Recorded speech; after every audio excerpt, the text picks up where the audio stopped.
Just a day after Liverpool informed Newcastle they were interested in Alexander Isak, they've now made their move for Newcastle's #1 target, Hugo Ekitike.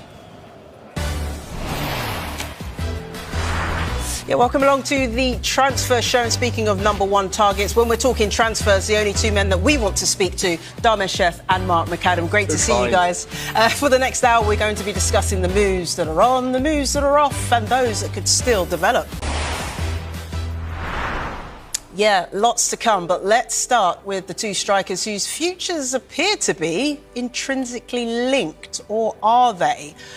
OK, so we have to start with today's developments on Hugo Ekitike. Mark, just bring us right up to date with where we're at.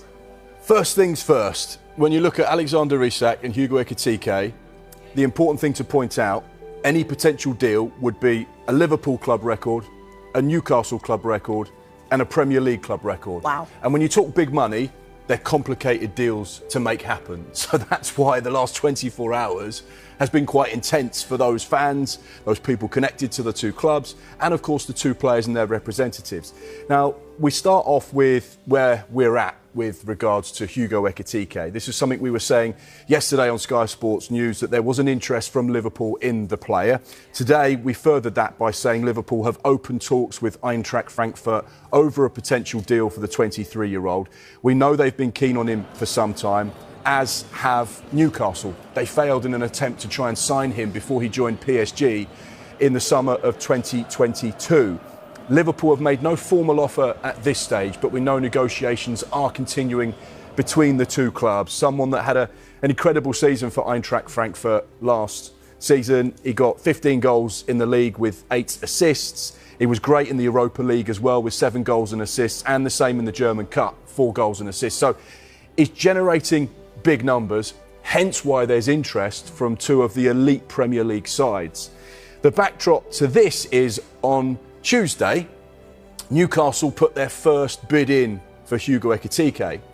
That also happened to be around the time that Liverpool made an inquiry to Newcastle.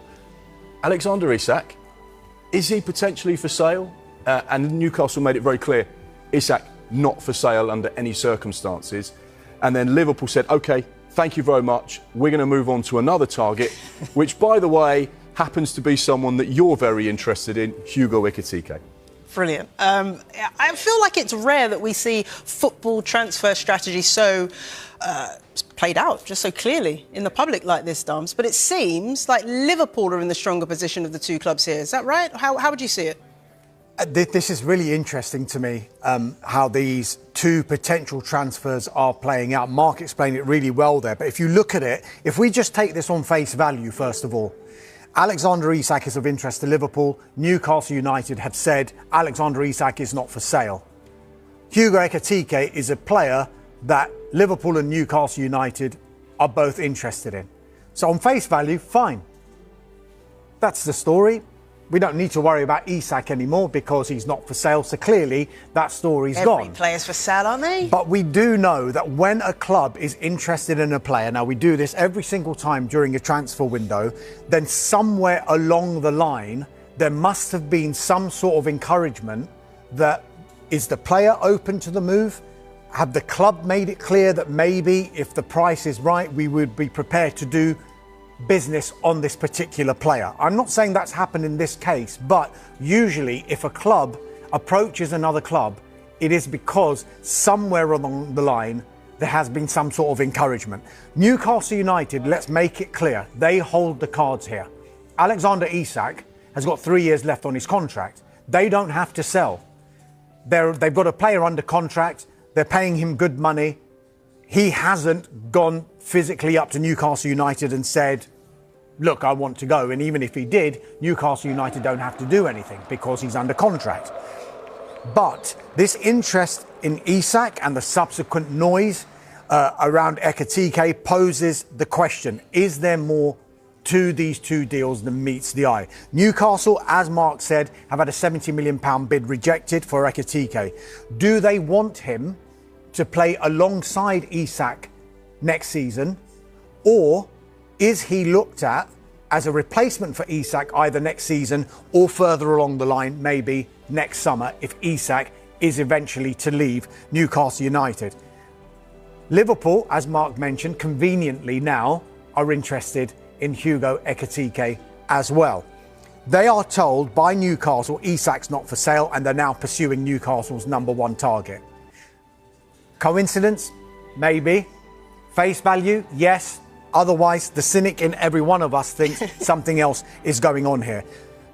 There are so many questions to answer around this, not least if Newcastle United break their own transfer record, which they would have to do to get Hugo Ekitike in. Is that the end of their possible spending during this transfer window? Because we've been told throughout this summer's window they're after a goalkeeper and they're after a central defender. If they bring in Hugo Ekitike, can they bring in those two players? Possibly not. But could they bring in those two players if they were to make a sale in this transfer window? And the biggest sale that they could make in this transfer window is a certain Alexander Isak. But it is clear that there is noise around Alexander Isak, as much as Newcastle United fans don't want to hear it, because we do know that Liverpool are interested in the player, but there's also... Share for more breaking transfer news and daily updates from the football world.